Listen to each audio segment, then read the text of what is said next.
All right, in this video, we're going to talk about fact sheet best practices. So this particular video is hopefully going to be a little shorter than the other ones. I know I can kind of rant and rave. That's why I usually have a student kind of proctoring me, making sure I don't go crazy with going off tangents. I don't have that here, so I'm afraid I need to monitor myself. I'll do my best. Anyway, but I can't promise. Anyway, so here we go. Okay, so I ran a question by one of our um, managers here at Test Out and asked him if he could go and tell me the average percentages for how much time students spend on certain tools inside Test Out, right? And he ran some data, and he told me that the average amount of time spent on the three most, used parts of Test Out are the videos, right? So the average amount of time a student spends in on the videos is 5 to 8 minutes, which is not too bad because most of them are 5 to 8 minutes, right? As if they're actually watching it. um, then the labs, the average about 5 minutes, which is way too little, unless they have a sheet that explains how, all the ways to do it, which is then 5 minutes would be not bad, the average. Um, they should be doing it more than once, but I mean 5 minutes. And then fact sheets, 2 to 3 minutes. So when he told me that information, I wasn't surprised, and I'm sure you're probably not surprised either.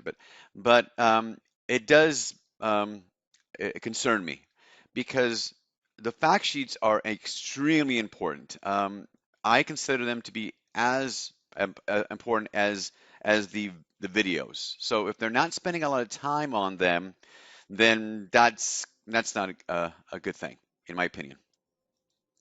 Okay, so again, I always start with the problem, right? The problem is students will not read the fact sheets, right? They don't want to read. Students nowadays, for some reason, some of them don't want to read. Now, I have to admit, I have a reading disability, so reading to me is very arduous. It's difficult.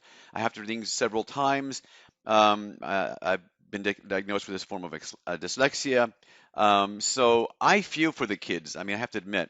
Now, I think I've mentioned in other videos, I'm a big believer in having availability to just to able to help with every learning type, right? Because there are kids who can just hear me talk and learn. It's crazy, right? There are kids who can just do something and learn, right? And then there's the kids who want to read. They want to read and learn from that. And of course there's a mixture of there's not just one type. There's some students will have their strengths in reading and listening or watching and doing. So I always tell new teachers that you need to have all of these opportunities in different ways for the students to learn, right?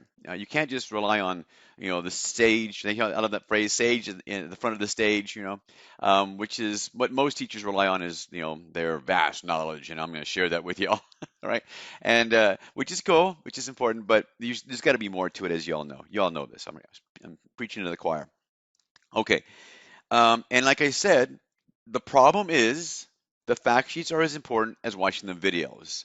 But I'm not sure a lot of teachers are conveying this. So if you're not conveying the importance of the fact sheets, you need to change that into making it as important, or even maybe even more important as the videos, because there's no way that I, as a lecturer or a video, is going to be able to deliver the minutia that you need to be able to deliver on the topics, right? There's so much depth and well, actually, it's not real deep. It's just a broad amount of information that you need to learn for these certification exams. And there's so much detail that now they're asking you to regurgitate during the test. So again, now I do buy, when I was a teacher, I did buy books. I would get classroom sets of books that I would check out to the students and would I give book to every student? There was a time that I did give every student a book. And when I taught at the college level, every student did get a book. But what I found is a lot of those books were just left in a locker or a book bag or at home. And for some students, they were never really actually even cracked open. So what I really did was I would tell the students, hey, you're not going to hurt my feelings if you don't want a book, right? It's okay. I prefer you to have a book because I am going to correlate the book chapters to test out. Now, maybe I haven't said this, but even because I've been using test out for a long time, and I found the best way to approach a school year is to correlate it with the way test out runs its course, right? Straight down from chapter 1 to chapter whatever, 8, 16, right? And now I did not do that for a while, right? I used to pick and choose things because I felt like I had a better, I felt, right, that I had a better understanding of how to build this out in one topic before another topic. And I would spend a lot of time like mixing and matching, but I felt that that was just confusing for the students, especially with a correlation to a book and then test out being out of order, the book being out of order, and just my own kind of way of putting things together. So I decided to make something kind of like the anchor. And the anchor for me, I decided was going to be test out. And then the book would correlate to it, my lectures would correlate, everything would correlate to it. Because now a student feels, okay, we're just going to go straight down, right? And if a student, remember I had problems with transient students. And if a student is transient, which I had a lot of it at the school I taught at, then they would if I wasn't going straight down, it'd be kind of hard for them to like, where is Mr. C this week? Where is he? Another thing that just popped in my head is I'm a real big fan of agendas, and I may have said this in other videos, but I'm going to say it now if I haven't. I think it's really important to have a weekly agenda that you give to the students. I did it in high school. I did it in my college level courses, which they expected. My syllabus, always had a syllabus. Even in my very very early days of teaching, even though I was very new and raw, I knew from just the experiences I had as a person who has difficulty learning that I always felt like I didn't know what was going on, right? One of the things that I always convey to teachers is that most teachers when they were in school were honor roll kids, right? They were just smart kids, honor roll kids, and they go to college and they go, I want to be a teacher. I want to be able to teach and pass on my knowledge to students, right? And which is great.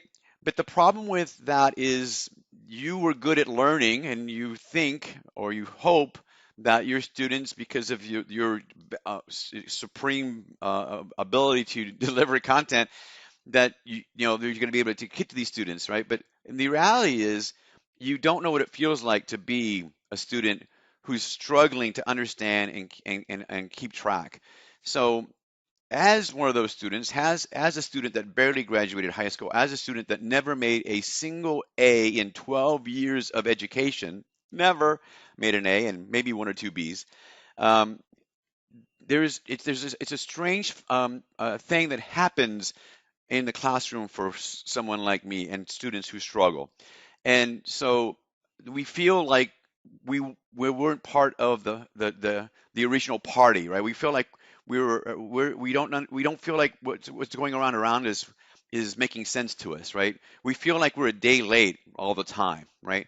And and even though these students are there every day, they're really not there every day. And so you need to understand that. And the best way to approach this to help students feel like, okay, relaxed is to give agendas and give syllabuses and give things that help the student understand what's going to happen, not just what's happening, what's going to happen. So they can say, okay, next week we're going to cover these topics, right? And if next week starts happening and they're like, wow, I thought we were going to cover these topics. Well, we did cover these topics, but for some reason you weren't in class even though your body was in class. So I'm a big fan of agendas and making sure the students are conveyed what's going to happen, a lot of fair warning. And then, of course, after we teach something, there's always, review and things like that. So I'm ranting. See, I need a student here to go, Mr. C, you're ranting. All right, here we go.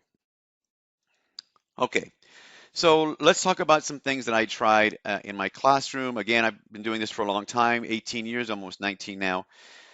So when I first started using test out and I would just assign the fact sheets to the student, right? Just assign the fact sheets to the student and just that's it, right? It was part of the week's agenda, right? Watch these, watch the videos. I'm going to lecture. I'm going to assign labs and read the fact sheets, right? Go read the fact sheets. Have a nice day. Again, not successful. Assign the fact sheets for homework and expect them to do it. Again, just telling them to do it, right? Go do it. I'm expecting you to do it. It's part of the class because I said so, right? I hate that term for a teacher. Ugh, ugh, right? If you use that in your classroom, stop. Because I said so is not good. Projected the fact sheets on a screen and picked different students to read portions of them. Now, this one was actually kind of interesting. So I wanted the students to read the fact sheets, right? And they weren't reading them, even though I was assigning them, and some were, but some, many weren't. So I thought, well, let's put them on the screen, and we will, and I'll pick students to read portions of the fact sheet. Okay, so the problem with that is two things. One is that nobody really wants to speak in public for some reason, right? I know I'm different. I love to stand up and talk in front of anybody who wants to listen to me talk. I don't know why. It's just it's just sad. But but a lot of students can't do that, right? And there's a lot of students have difficulty reading, right? Especially when I was at the Title I school. Title I schools are famous for having really low reading abilities in the school. And again, there's lots of reasons why, and I'm sure it's really, and there's no such thing as a bad student, just bad teachers, in my opinion. But so we have a lot of kids who have difficulty reading. I would have been horrible at doing this if I was a student in my class when I was in school. And so you can tell they just shrink up. Like, okay, let's read this. I'm gonna pick somebody to read this, and they just shrink up, right? And so again, my philosophy is always to take out as much stress out of the learning environment. Stress just breeds like just breeds this feeling of I can't do this and I'm not going to be able to do this, right? So you have to take that out. So the problem when I was doing this method here is that I would lose some of my kids. They start looking away because they didn't want to be picked, and things like that. And then all what happens is the same kids are reading this all the time, right? The same kids. And these are the readers who like reading, which is, again, they're going to read it anyway, right? So I stopped doing this. I stopped picking on students to read something right, on the screen. Although I thought it was kind of fun, but after a couple of runs on this, I really started noticing it wasn't working very well. Now it's different if you have a small group of students. Now a lot of IT schools are magnet schools, and the students that go to these schools are, they're very, very determined and they're really into this stuff. And you can probably get away with this at a magnet more, school that's designed that it's drawing certain students. But if you're just in a regular school like I was just a regular high school. We weren't an IT school. We weren't a magnet school. I was taking anyone who walked through the door, and I even had students being shipped in from the local youth prison to come take classes. And these kids were like, just hardcore kids. And so again, in those situations, it's not a good idea, right? And so I projected the sheets on the screen and I read them. Well, again, not really a great way of doing it, I felt, because it just, I, there's several reasons why I felt that wasn't a great idea. Okay. Anyway, so those are the things I tried. Cool. Okay. So what seemed to work for me? Okay. So one thing, I'm an old school teacher and I like paper, right? And in fact, I would spend my own money on boxes of paper, right? And now I don't expect to ever do this, but we went through a big paper shortage at our district at one time, and we were really, I mean, they were literally counting how many pieces of paper they gave the teacher, right? Or one ream per semester, or some crazy thing like that. So I bought my own. But but I'm a big fan of paper, so I would print out the important fact sheets, well, the ones I felt were important, and it's quite a few. So there's very few fact sheets I don't actually print out, and I would buy binders. So our district, we would get like really, really inexpensive binders that were and I would buy enough for. Now I would only do it those that I would only do for my more advanced classes, my Cisco CCNA class, my Linux class, my security classes. I would prepare binders with things and the objectives and things like that. Now for my lower classes like the A plus, Network plus, and the intro level, my freshman class that I would design myself, I would just print out the fact sheets that I felt were really important, like, and you'll know what they are, right? Anything that has a lot of detail in them, like the wireless standards, right? Like memory type standards, things like that, where there's a lot of information and detail. You don't have to print out the ones that are kind of like fluffy. I call them fluffy. They're important, but it's pretty much common sense type stuff. You want to do like things that have lots of detail in them. So I would print those out, right, and give them to the students, right? And what I would do is I would make PowerPoints of the fact sheets. And the reason, I know this sounds crazy, but the reason I would do this is because the fact sheets in Test Out are really great, really, really wonderful, right? But there's a lot of content on those pages. I'm going to give you an example of it. So there's a lot of content there. And for someone like me whose eyes just are all over the place, and my students who have dyslexia, and the students that are like really, hard to, when there's not much content on the screen, then it makes it difficult, right? So what I would do, I would make my own. I would take all the fact sheets and I would copy the information into a PowerPoint, and then of course usually port them over into OneNote also, which I'm a big fan of OneNote, and then I would project them on the screen, right? And I would include also links to other material I was going to be going to, pictures that I wanted to add, things like that. Okay. And then students could use the written fact or the printed fact sheets to follow me and write their own notes on the fact sheets. Or if I'm not printing out the fact sheet that's on the screen, they just keep their own notes, right?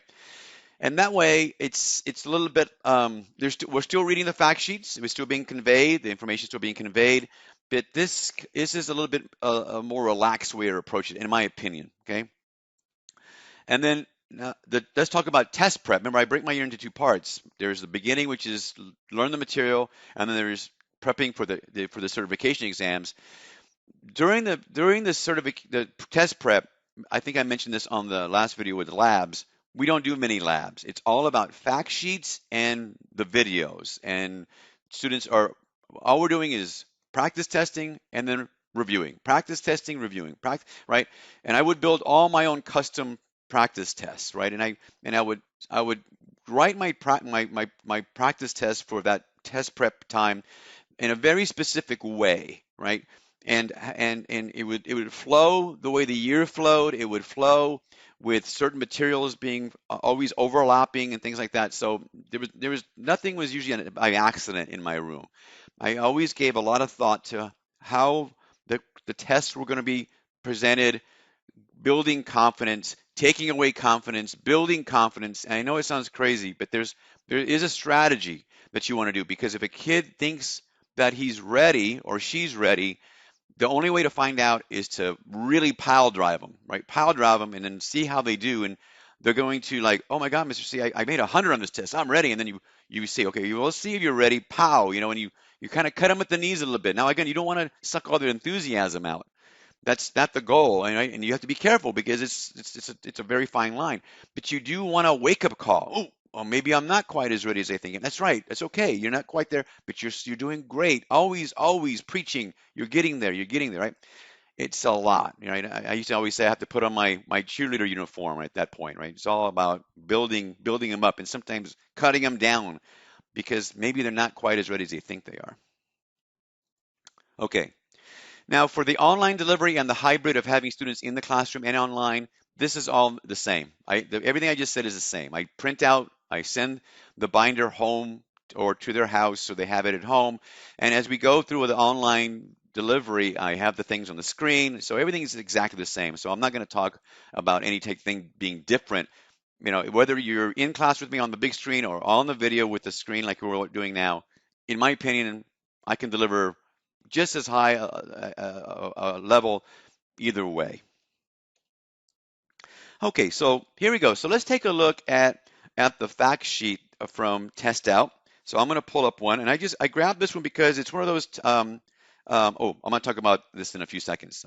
Okay, so I mentioned how some of the fact sheets are just dense with information, and this is a really good example of one. This is a dense fact sheet. Okay, lots of stuff here and a lot of really good information on this. But if when a student sees this, they're just gonna glaze over, man. They're just gonna go, oh my God, I gotta read this whole thing, right?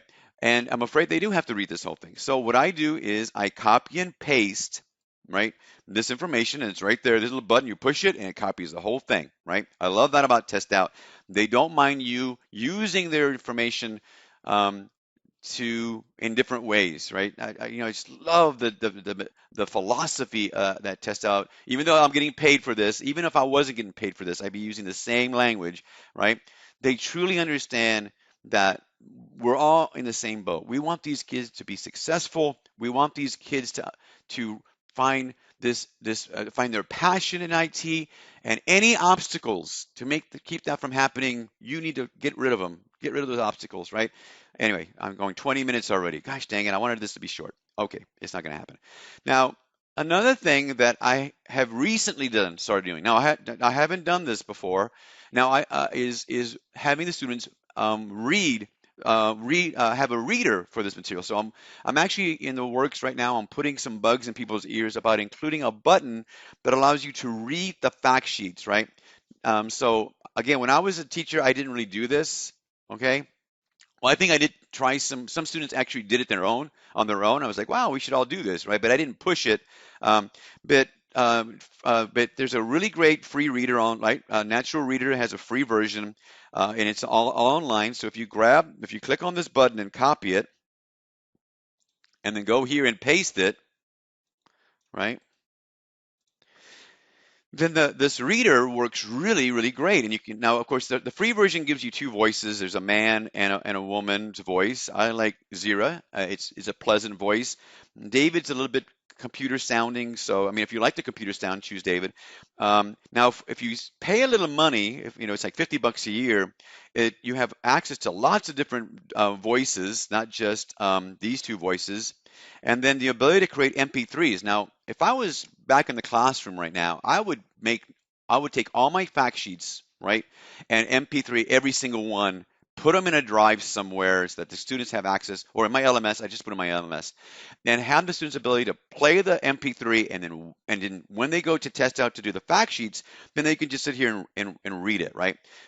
So these are new ideas that I have, if I was in the classroom again, I would definitely start doing this. Now I did used to have audible lessons of my material that students could hear on their headphones. They were MP3 files of lectures that I would use so that if, especially at the college level, if the students driving to work, they can put it on and listen. So I used to do that. So I used to offer my students at the college level and then in high school I did also MP3s of lectures so they could listen to them in the car, not having to watch anything. So they could just kind of be walking and listening at the same time. They need to be kind of entrenched with all this stuff, okay? So now I go to my reader and I start playing it, right? 1.4.4 Common Okay. TCP/IP Protocols. A protocol is a set of standards for communication between network hosts. Protocols often provide services, now, you can actually speed such it as up a little email bit. or So if you file go transfer. to speed, you can go like Most go a little faster. Most protocols are not intended to be used alone and rely on interaction with other dependent or complementary protocols. A protocol suite is a group of protocols intended to be used together. A protocol suite is a group of protocols intended to be used together. The Internet Protocol Suite is the most widely used protocol suite today. The following table lists several protocols in the TCP/IP. I think that is great. I really do, guys. I think that is really cool, especially for the kids. It draws their attention. They're hearing it, they're seeing it. And I really do think that if someone tries this, I'd like to find out if you start trying this, or maybe you're doing it already and you're like, Johnny, yeah, I'm doing it already. You're right. Or Johnny, I tried it, didn't work. Guys, send emails to test out through your sales rep, and they'll make it to me. I think this is very cool, and I think a little button inside test out that lets you read this and actually would grade the areas that it's reading because it actually grades it on this. If you notice, when I play this again, the following table lists right, several there's protocols in this the going, which is very TCP/IP cool. But protocol you could just read suite. it here if you wanted to, right? Category But the protocol problem with description. this is it doesn't give Web you where services you are hypertext transfer in a little bit protocol. more Web defined browsers and web way, servers use HTTP right? to exchange So, files through the World Wide Web and this Internet. does it in blue. HTTP can be Anyway, described as I'm an raving about, I'm ranting. But I think this is really cool. Now, let me show you how I did it in my room. So what I would do is I would take this information, I would make a PowerPoint, and this is what it would look like, okay? So I would dress it up, right? So it's less on the screen, and I would go through, the students had their fact sheet possibly if they were in an advanced class or the students were taking notes in my entry-level classes. and we would go through each one, right? I just would make this little, this picture of a woman pointing at stuff, right? And I would say, okay, look here, we're going to go through the web services, right? We're going to go through, right? And if you look at the information, it's exactly the same information as the fact sheets. I mean, I'm literally just copying and pasting it in, right? And adding my own little pieces to it. Because now I've taken that really dense fact sheet, which is great, but it's pretty dense, right? And it's a little bit overwhelming. And I'm now using something that's a little bit more, a little more tameable, even though it's still pretty dense, right? And I would lecture on it. I would talk about each one, right? So again, the goal is to get the students to read the fact sheets. And if I'm reading to them and they're reading along with me and I'm making comments during my lecture and using these on the screen, and if they're going back and hearing them and reading them, all that together is important. And so you need to make the fact sheets in some way. I know it's hard to it's fun. They need to be some way to make them fun. As fun as watching a lab, right? Or maybe you just turn them all into MP3s and have the kids just hear them, right? Because that information again is equal to the video information, if not even more important. And unfortunately, it is the least used piece of test out. 2 to 3 minutes average, which is way too little. They should be spending more time on these so that they get the minutia. It's all about the minutia inside these things that we're going for, because the tests they're going to be taking are going to be asking questions with that information. Okay, so that's anyway. So that's an example of how I do it. And again, I always have my screen. I'm able to write stuff on here and draw. Right, computer, kind of just switch into a router, connect to the internet. Of course, I'm drawing real fast, and I know I'm doing this real quick. I would draw much better if I was in a room with the students. Right, I'd be drawing a little bit clearer. Devices connected to a switch, connected to a router, connected to the internet. Simple mail transfer protocol. This would be talking about how mail is transferred back and forth. So anyway, who cares? All right, so I think I am done on this 27-minute video, dang it. I was hoping to be shorter, but I just cannot do it. I don't know, I can't do it. All right, guys, everyone, thank you so much. I hope you enjoyed the video. Look out for more, and if you have any questions or if you want to see me teach on another topic, let your sales rep know, and I will pump these things out. I'm having a blast, so thanks. Good luck.